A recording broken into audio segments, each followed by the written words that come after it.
আসসালামু আলাইকুম ভিউয়ার্স, এই মুহূর্তে ব্রেকিং এবং এক্সক্লুসিভ বিষয় নিয়ে হাজির হলাম। প্রথমে জানিয়ে দেব, এবার ওবায়দুল কাদেরের খোঁজ পাওয়া গেছে, দেশেই আছেন তিনি, এমন একটি তথ্য দিয়েছেন কিন্তু সাংবাদিক ইলিয়াস হোসেন। বর্তমান ওবায়দুল কাদের কোথায় আছেন এই বিষয় নিয়ে কি বের হয়ে আসলো তা জানতে পারবেন।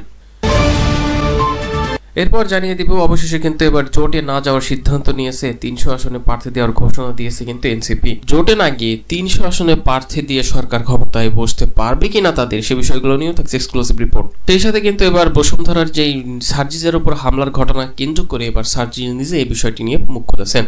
কি হয়েছিল তার উপর, কেন বা তার উপর আক্রমণ করা হয়েছে, চেঁচামেচি এবং মারধরের একটি ভিডিও সামাজিক যোগাযোগ মাধ্যমে ভাইরাল হয়। বিষয়টি কিভাবে হলো, কেনই বা হলো, এ বিষয়ে নিয়ে মুখ খুলেছেন সার্জিজ। তো আমরা জানবো তার কাছ থেকেই আসলে মূল বিষয়টি কি, এবং সবশেষে আপনাদের মাঝে তুলে ধরবো শেখ হাসিনার বিচার প্রক্রিয়ার সঙ্গে নির্বাচনের কোনো সম্পর্ক নয়, তাই আগামী খুব দ্রুত নির্বাচনের রূপরেখা ঘোষণা করার দাবি তার। আরো কি কি বিষয় তুলে ধরেছে তা জানতে পারবেন ভিডিওর শেষ অংশে। এতক্ষণ শুনছিলেন শিরোনাম, এবার বিস্তারিত। এবার কিন্তু ওবায়দুল কাদের কোথায় আছে এই বিষয়টি নিয়ে কিন্তু মুখ খুলেছে সাংবাদিক ইলিয়াস হোসেন। এই ওবায়দুল কাদের কোথায় আছেন?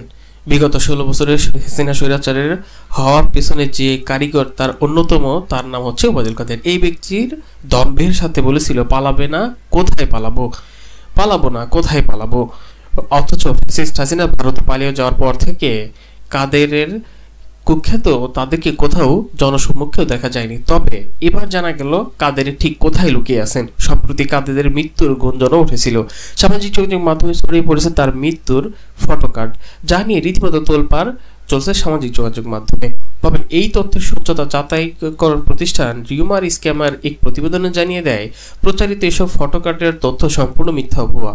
রিউমার স্ক্যানারের টিমের অনুসন্ধানে জানা যায়, ওবায়দুল কাদের মারা গেছেন দাবিতে ওই গণমাধ্যমগুলো তাদের ওয়েবসাইটে কোনো সংবাদ কিংবা ফেসবুক পেজে কোনো ফটোকার্ড প্রকাশ করেনি।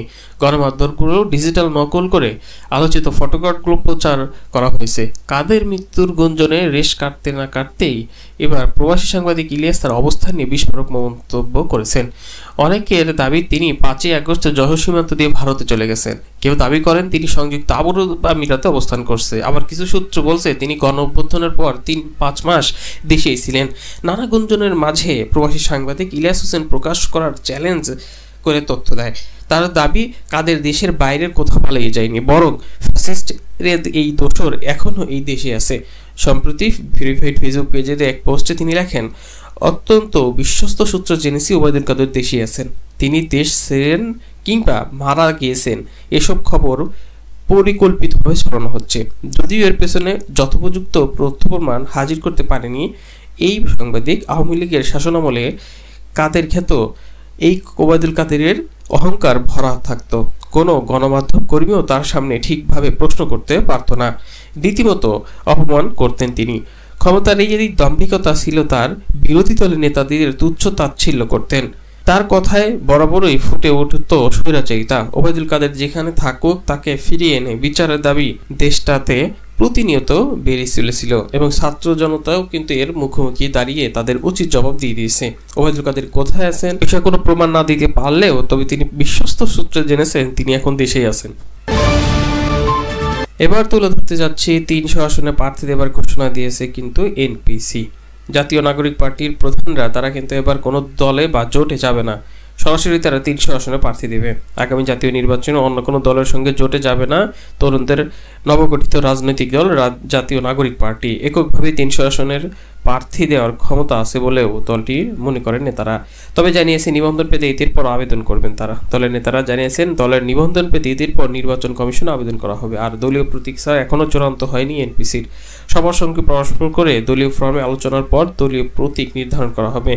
আগামী জাতীয় নির্বাচনে জোট নিয়ে এনসিপির নেতার জানিয়েছে তারা কারো সঙ্গে জোট করবে না, তবে ছোট দলগুলো সুযোগ থাকলে এনপিসির সঙ্গে জোট গঠনের আলোচনাও করা যেতে পারে। অর্থাৎ তারা কারো সাথে জোটে না গেলেও ছোট দল তাদের সাথে এসে জোট করতে পারে, এমন দাবি কিন্তু তাদের মধ্য থেকে হয়েছে। অন্যদিকে সার্জিস আলমের উপর হামলার বিষয়টি নিয়ে আবার মুখ খুলেছে কিন্তু নিজেই। খোঁজ নিয়ে জানা গেছে ভাইরাল ভিডিওর ঘটনাটি ঘটেছে বুধবার রাত 10টার পরে বসুন্ধরা আবাসিক এলাকায় অবস্থিত বেসরকারি নর্থ সাউথ ইউনিভার্সিটির সামনে। বুধবার রাতে ফেসবুকে বিভিন্ন অ্যাকাউন্ট থেকে ওই ঘটনার একটি ভিডিও পোস্ট করা হয়। ক্যাপশনে লেখা হচ্ছে, এনসিপিতে বেসরকারি বিশ্ববিদ্যালয়ের শিক্ষার্থীদের বঞ্চিত করার পর সার্জিস আলম এসেছিল। বসুন্ধরা আবাসিক এলাকায় তার অনুসারীদের নিয়ে শোডাউন দিতে। এ খবর শুনে north south university, American international university of Bangladesh সহ আরও কয়েকটি শিক্ষার্থীরা জড়ো হয়ে সার্জিসের অনুষদের উপর চড়াও হন। রাত 10টার পর প্রায় 15 জন তরুণ হঠাৎ অন্য পাশ থেকে সার্জিসকে লক্ষ্য করে বিভিন্ন স্লোগান দিতে শুরু করেন। এক পর্যায়ে সার্জিসের সঙ্গে থাকা শিক্ষার্থীরা এগিয়ে গেলে দুই পক্ষ উত্তপ্ত বাক্য বিনিময় হয়। সার্জিসও এগিয়ে গিয়ে দুই পক্ষকেও নিবৃত্ত করার চেষ্টা করেন। একপরে সার্জিস গাড়িতে উঠে সেখান থেকে চলে আসেন। এরপর দুই পক্ষে হাতাহাতির ঘটনাও ঘটে। এদিকে এই ঘটনার বিষয়ে ব্যাপকভাবে তথ্য সমালোচনা আলোচনা হচ্ছে। ছাত্রদলের একজন নেতা জড়িত বলেও দাবি করছে সার্জিস আলম। তিনি প্রথম আলোকে বলেন, উচ্চ শব্দে প্রণীতভাবে এই বিব্রতকর পরিস্থিতি তৈরির জন্য এটা করা হয়েছে। তারা সর্বোচ্চ 10 থেকে 12 জন ছিলেন। তাদের মধ্যে তিনি 4 জন বাদে বাকিদের শিক্ষার্থীরও নন বলে দাবি করেন। অন্যদিকে আমার সঙ্গে 4 বেসরকারি বিশ্ববিদ্যালয়ের 1 থেকে 150 শিক্ষার্থী ছিলেন। ঘটনার বর্ণনা দিয়ে এনসিপির এই নেতা বলেন, সার্জিস ওই 10 থেকে 12 জন যখন চিৎকার করছিল তখন আমার সঙ্গে থাকা শিক্ষার্থীরা এগিয়ে জিজ্ঞেস করছিলেন তারা কেন চিৎকার করছেন। পরে আমি এগিয়ে গিয়ে দুই পক্ষকে বললাম, আপনাদের কারো চিৎকার করার দরকার নেই, দুই পক্ষই বাসায় যান। পরে আমিও চলে আসি। আসার পর শুনলাম সেখানে হাতাহাতি হয়েছে। এমনটা দাবি করেছেন এই সার্জিস। এবং সবশেষে এবার তুলে ধরতে যাচ্ছি, শেখ হাসিনার বিচার প্রক্রিয়ার সঙ্গে নির্বাচনের কোনো সম্পর্ক নেই বলে জানিয়েছেন আমির খসরু। শেখ হাসিনার বিচার প্রক্রিয়ার সঙ্গে সরকার পরিবর্তনের কোনো সম্পর্ক নেই, নির্বাচনের কোনো সম্পর্ক নেই, এমনটাই দাবি তার। বিএনপির এই নেতা বলেন, শেখ হাসিনার বিচার চায় না এমন কোনো লোক বাংলাদেশে কি আছে আমার জানা নেই। আমরা আইনের শাসন যদি বিশ্বাস করি, বিচারিক প্রক্রিয়া চলবে, সেটাতে শেখ হাসিনার শাস্তি তখন হবে, তারপরেও করা হবে। তার অনেকগুলো মামলা আছে, বিচারিক প্রক্রিয়ার মাধ্যমে একটার পর একটা সমাধান হইতে হবে, এমন তথ্য দেন তিনি। সাংবাদিকদের প্রশ্নের জবাবে আমির খসরু আরও নানা তথ্য দেন। তিনি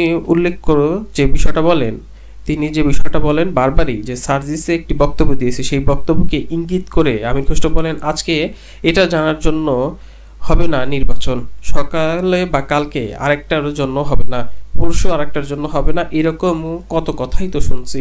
এইসব কথাবার্তা বলে নির্বাচন ব্যবস্থা, গণতান্ত্রিক ব্যবস্থাকে পিছিয়ে নেওয়ারও কোনো সুযোগ নেই, এটা পরিষ্কার কথা। গত 16 বছরে নির্যাতিত হওয়ার কথা উল্লেখ করে বিএনপির নেতা বলেন, বাংলাদেশের 16 কোটি মানুষ আন্দোলনের মাধ্যমে স্বৈরাচার শেখ হাসিনাকে বিদায় করেছে। উদ্দেশ্য ছিল বাংলাদেশে গণতান্ত্রিক পরিবেশ সৃষ্টি হবে, গণতন্ত্রের প্রক্রিয়াও চালু হবে, বাংলাদেশের জনগণ স্বাধীনভাবে কথা বলতে পারবেন, দল গঠন করতে পারবেন, তাদের মতামত প্রকাশও করতে পারবেন, তাদের মতামত জনগণের কাছে নিয়ে যেতে পারবেন। সুতরাং যে কোনো দল তাদের মতামত নিয়ে আসতে পারে। আমির খসরু বলেন, আগে ম্যান্ডেট নিয়ে সংসদে আসতে হবে, এরপর যে কোনো বিষয়ে সংসদে আলোচনা হবে, বিতর্ক হবে, তারপর সংসদে পাশ হবে। সোজা কথা, ঐক্যমতের পরিপ্রেক্ষিতে যেসব সিদ্ধান্ত আসবে সেখানেও কারো তো কোনো সমস্যা নেই, কিন্তু আমি এটা প্রস্তাব করছি, এটা হতে হবে, এটা করতে হবে, এই ধরনের মন মানসিকতা যদি থাকে তাহলে তো আবার শেখ হাসিনার কথা মনে পড়ে যায়।